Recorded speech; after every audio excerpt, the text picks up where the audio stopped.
नमस्कार, आपका अखबार के YouTube चैनल पर आपका स्वागत है। मैं हूं प्रदीप सिंह। विश्व व्यवस्था यानी वर्ल्ड ऑर्डर बदल रहा है, तो क्या होगा नया वर्ल्ड ऑर्डर, कैसी होगी नई विश्व व्यवस्था, उसमें किस देश का क्या स्थान होगा।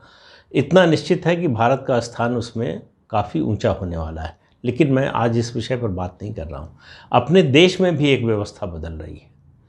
1947 के बाद से यानी आज़ादी मिलने के बाद से एक अघोषित नियम कहिए, कानून कहिए, परंपरा कहिए, या आपसी समझौता कहिए, जो भी नाम देना चाहे, वो ये बना हुआ था कि अगर आप रसूख वाले हैं, अगर आप पैसे वाले हैं, अगर आप सत्ता में हैं या सत्ताधारी के लोगों के करीब हैं, या आप पॉलिटिक्स में हैं, विपक्ष में भी हैं, आप बड़े नौकरशाह हैं, ये और इनके परिजन अगर कोई घपला करते हैं, घोटाला करते हैं, कोई अपराध करते हैं, तो इनके खिलाफ जांच एजेंसियों को कोई कार्रवाई नहीं करनी चाहिए। ये जो है होली काउज जिनको कहते हैं, कि इस तरह से माना जाता था कि इनको छोड़ दीजिए, बाकी लोगों पर ध्यान दीजिए। उस अघोषित नियम, समझौते या परंपरा जो भी कहिए, उसको नरेंद्र मोदी ने तोड़ दिया है।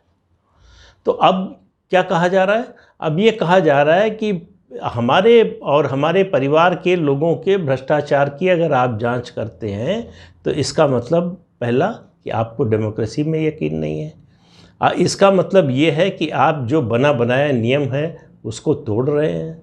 इसका मतलब ये है कि आप सरकारी एजेंसियां, इस मामले में सेंट्रल एजेंसीज़ का दुरुपयोग कर रहे हैं पॉलिटिकल वेंडेटा के लिए। यानी अगर हम रसूख वाले हैं, हम पहुंच वाले हैं और हम भ्रष्टाचार करते हैं, हमारे खिलाफ जांच होती है, तो ये पॉलिटिकल वेंडेटा माना जाएगा। और अगर जो रसूख वाला नहीं है उसके खिलाफ जांच होती है, तो ये कानून का पालन माना जाएगा। तो व्यवस्था बदल रही है, नहीं बदल गई है। इसीलिए आपको आजकल बहुत सुनने को मिलता होगा कि केंद्रीय एजेंसियों की जो है वो भूमिका एक तरह से बीजेपी के सहायक की हो गई है। ये कहा जा रहा है कि उनका दुरुपयोग हो रहा है, अपने विरोधियों के लिए हो रहा है, और लगातार केंद्रीय एजेंसियों पर हमला हो रहा है। वैसे हमला तो जितनी भी संवैधानिक संस्थाएं हैं उन सब पर हो रहा है। उन सब से अपेक्षा की जाती है, जो लोग इसके खिलाफ बोलते हैं वो अपेक्षा करते हैं कि ये सारी संस्थाएं जो भी काम करें वो बीजेपी और मोदी के विरोध में होना चाहिए। अगर ऐसा नहीं होता है तो ये इन संस्थाओं का दुरुपयोग है, इनकी कमज़ोरी है, इन्होंने कॉम्प्रोमाइज़ कर लिया है, ये बिक गई हैं, इस तरह की बात की जाती है। महाराष्ट्र में सत्तारूढ़ अघाड़ी जो है, महाराष्ट्र विकास अघाड़ी जिसका नाम है MVA, उसके नेताओं का कहना है कि 5 साल पहले तो कोई जानता नहीं था ईडी क्या है, तो ये एनफोर्समेंट डायरेक्टरेट का नाम ही पहली बार सुना जा रहा है। सही बात है, बिल्कुल सही कह रहे हैं, कुछ गलत नहीं कह रहे हैं, क्योंकि पता था कि जिनके खिलाफ ईडी कार्रवाई करती थी उससे उनका नाता नहीं था, तो इसलिए उनको पता नहीं था। अब ईडी घर में घुसी है, और घर में घुसी है तो घर की गंदगी निकाल रही है, तो समस्या हो रही है। तो महाराष्ट्र के मुख्यमंत्री उद्धव ठाकरे को आजकल दर्द महसूस हो रहा है, और दर्द वो ऐसा वैसा नहीं, मामूली नहीं है। वो दर्द जो है बिल्कुल दिल के गहरे अंदर तक पहुंचा है, और उनको समझ में आ रहा है कि जो हो रहा है उसकी अंतिम परिणति क्या होने वाली है। धीरे धीरे उनके और उनके आसपास शिकंजा कसता जा रहा है। केवल उन्हीं की बात नहीं है, और भी जो आसपास इस तरह के लोग, अनिल देशमुख पहले से जेल में है, नवाब मलिक जेल में है, और कौन कौन जेल में जाएगा कुछ पता नहीं। ये 2 मंत्री थे, एक तो इस्तीफा दे चुके, दूसरे का इस्तीफा अभी हो नहीं रहा है, कितने दिन रुका रहेगा पता नहीं। लेकिन उद्धव ठाकरे ने कल जो विधानसभा में कहा, महाराष्ट्र विधानसभा में, उससे आपको अंदाज़ा लगेगा कि ये दर्द कितना गहरा है। उन्होंने कहा कि अगर मेरे खिलाफ कार्रवाई करनी है, मुझसे नाराज़गी है तो जेल भिजवा दो, मुझ पर आक्रमण करना है तो आक्रमण करो, लेकिन परिवार तक मत जाओ, परिवार के लोगों को डिस्टर्ब मत करो। हमने क्या कभी आपके परिवार के लोगों की प्रतिष्ठा धूमिल की है? अब आप बात को समझिए। ये जो कार्रवाई हो रही है, हम आप इंतज़ार करते हैं कि कब चार्जशीट फाइल होगी, कब मुकदमा चलेगा, सुनवाई शुरू होगी, चार्जेस फ्रेम होंगे, कब सज़ा मिलेगी। ये नहीं मिलता है तो लगता है सब बेकार हो गया। लेकिन सार्वजनिक जीवन में जो लोग भी हैं, उनकी प्रतिष्ठा, उनके परिवार की प्रतिष्ठा, उसका जाना मतलब लोगों की, यानी मतदाता की नज़रों में गिर जाना। उसका जो इम्पैक्ट होता है, उसका जो डर होता है, क्योंकि उनको मालूम है कि ऊपर से नीचे तक सिस्टम को तो मैनिपुलेट कर सकते हैं, वोटर को मैनिपुलेट नहीं कर सकते। इसलिए डर इसी बात का होता है कि अगर वोटर के मन में ये आ गया कि हम लोग सब मिलकर, हमारा परिवार और हमारे मित्र चोरी कर रहे थे, लूट मचा रखी थी, तो फिर वोट मिलना मुश्किल हो जाएगा। ये दर्द उस बात का है, ये डर इस बात का है। और क्या याद दिलाया उद्धव ठाकरे ने? उन्होंने कहा कि कैसे आप भूल जा रहे हैं कि 1992-93 में मुंबई में जो दंगे हुए, उसमें हिंदुओं को बचाने का काम, उस दंगे को रोकने का काम शिव सैनिकों ने किया। लेकिन वो साथ में ये नहीं भूलते कि दंगा कराने वाले कौन थे। दंगा कराने वाले, जिस दंगे को रोकने की, जिसमें बचाने की बात कर रहे हैं, वो दंगा कराने वाले उनके अगल बगल बैठे हुए हैं। वो दाऊद के साथी, वो दाऊद के गुर्गे, वो दाऊद के जो कारिंदे हैं, वो उनकी सरकार और उनकी सरकार में शामिल लोगों के आसपास है। ये उद्धव ठाकरे को दिखाई नहीं दे रहा है। उनको लग रहा है कि उनके परिवार के खिलाफ अगर कुछ हो रहा है या उनके करीबी लोगों के खिलाफ कुछ हो रहा है तो वो जांच नहीं होनी चाहिए, क्योंकि ये जो है पॉलिटिकल वेंडेटा माना जाएगा। ये जिसको कहते हैं ना, ये सिलेबस से बाहर का सवाल है, ये तो सिलेबस में शामिल ही नहीं था। वो इस तरह की बात कर रहे हैं। क्या हुआ? क्या है हुआ? ये है, उनके साले साहब हैं श्रीधर माधव पाटणकर। ईडी ने उनकी संपत्ति जब्त की है, 11 फ्लैट ठाणे में, एक ही अपार्टमेंट में। ये प्रोजेक्ट था नीलांबरी रियल एस्टेट का, उसमें जब्त किए हैं। और ये पाटणकर साहब की अपनी एक रियल एस्टेट कंपनी है, गृह निर्मित, साईं बाबा गृह निर्मित कंपनी प्राइवेट लिमिटेड, उनकी कंपनी है। अब आप घोटाले का स्वरूप देखिए, पूरे देश में हर जगह एक ही तरीका मिलेगा। इधर से पैसा आया, उस कंपनी, इस कंपनी होते हुए असली बेनिफिशियरी के पास पहुंचा। तो अब मैं जो बात कहने जा रहा हूं, आप उसको ध्यान से सुनिएगा। नोटबंदी हुई, जो नोटबंदी का विरोध कर रहे थे जो लोग, उन्होंने बहुत कहा कि भाई आप तो कह रहे थे ब्लैक मनी निकलेगी, कैश निकलेगा, ये तो जो है जितना नोट निकला था सब वापस आ गया, तो ब्लैक मनी तो थी ही नहीं। कहाँ ब्लैक मनी निकली? फेल हो गई नोटबंदी। सरकार ने और मोदी ने हार नहीं मानी। आप याद कीजिए, 2 मुद्दों पर मोदी ने एक बात कही थी। एक नोटबंदी के बाद, दूसरा जो पुलवामा में हमला हुआ था उसके बाद। कहा था पाताल से ढूंढ कर ले आऊँगा, छोड़ूंगा नहीं किसी को। और उन्होंने छोड़ा नहीं किसी को, या बल्कि कोई छूटने वाला नहीं है।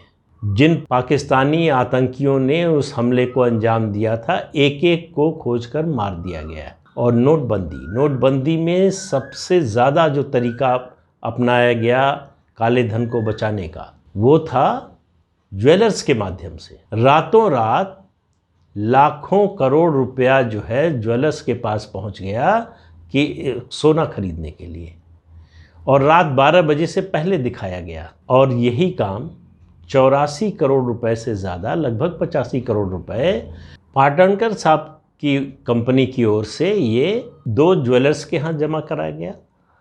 और इन ज्वेलर्स के जरिए 258 केजी गोल्ड, पाटणकर साहब की एक दूसरी कंपनी है पुष्पक गोल्ड, उसको वो सोना मिला इतने का। अब ये केस रजिस्टर हुआ 2017 में।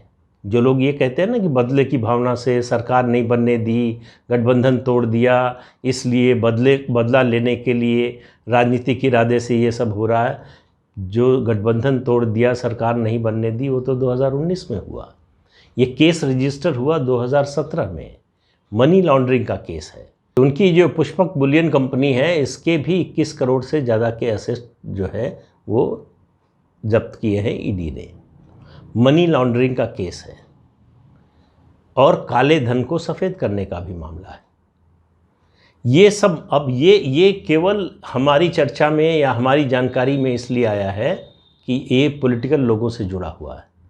ऐसे सैकड़ों केस चल रहे हैं, ऐसे सैकड़ों ज्वेलर्स के हिसाब किताब की उनका जो बही खाता है उसकी जांच चल रही है, वो पैसे को ट्रेस किया जा रहा है। तो नोटबंदी में जिन लोगों ने होशियारी दिखाई, समझा कि बच गए, बचा लिया अपना काला धन, वो सब धीरे धीरे धीरे फंसने वाले हैं। अब समस्या ये है कि अपने देश में इस सब में समय बहुत लगता है, तो इसलिए लगता है कि कुछ नहीं हो रहा है। तो परिवार और परिवार के करीबी लोगों, उद्धव ठाकरे के बेटे हैं आदित्य ठाकरे, उनके एक करीबी दोस्त के यहाँ इनकम टैक्स का छापा पड़ा है। शिवसेना के एक विधायक हैं जो उद्धव ठाकरे के बहुत करीबी माने जाते हैं, नाम है उनका प्रताप सरनाई। ये सज्जन नेशनल स्पॉट एक्सचेंज लिमिटेड के 56,000 करोड़ के घोटाले में शामिल बताए जाते हैं, ऐसा आरोप है। इनकी भी 11 करोड़ से ज़्यादा, लगभग 11.5 करोड़ की संपत्ति जब्त की गई है। अब आप देखिए कि ये सब जो हो रहा है ये क्या नहीं होना चाहिए? क्या इन लोगों को इसलिए छोड़ दिया जाना चाहिए कि ये किसी रसूख वाले, किसी पॉलिटिशियन, सत्ता में बैठे नेता के करीबी हैं, रिश्तेदार हैं, घर के लोग हैं? समस्या ये हो रही है। और ये जो कुछ हो रहा है, आप देखिए कि शिवसेना और एनसीपी दोनों के नेता, एनसीपी के ज़्यादातर नेताओं के बार बार जो चर्चा आ रही है, जो आरोप लग रहे हैं कि दाऊद गैंग से कोई न कोई रिश्ता, या दाऊद गैंग के किसी न किसी जो है सदस्य से कोई न कोई रिश्ता निकल रहा है। तो ये जो उद्धव ठाकरे की बेचैनी है, ये चर्चा है, जो उनका क्षोभ है, जो उनके मन का डर है, ये आने वाले दिनों में और बढ़ने वाला है। उनको लग रहा है कि उन्होंने सिर्फ गठबंधन की सरकार नहीं बनने दी 2019 में भाजपा शिवसेना की, इसलिए ये सब हो रहा है। अगर वो सरकार बनी होती तब भी ये हो रहा होता, ऐसा मेरा मानना है। क्योंकि 2017 में जब ये केस रजिस्टर हुआ था उद्धव ठाकरे के साले के खिलाफ, तब भी गठबंधन की सरकार थी। बीजेपी और शिवसेना राज्य में भी सरकार में साथ थे और केंद्र में भी सरकार में साथ थे। तो सरकार में साथ होने से या न होने से ऐसे मामलों की जांच नहीं रुकने वाली, ये बात उद्धव ठाकरे को समझ में नहीं आ रही है। वो कह रहे हैं कि आपको नाराज़गी है तो मुझे जेल भेज दीजिए। क्यों जेल भेज देगा कोई? कुछ मिलेगा तो ज़रूर भेजा जाएगा। तो ये जो डर है, मैं बार बार कहता हूँ एक बात, कि लोगों के मन में कानून का डर होना चाहिए, और ये डर सबको अच्छा लगना चाहिए, क्योंकि इस डर से ही व्यवस्था बदलेगी।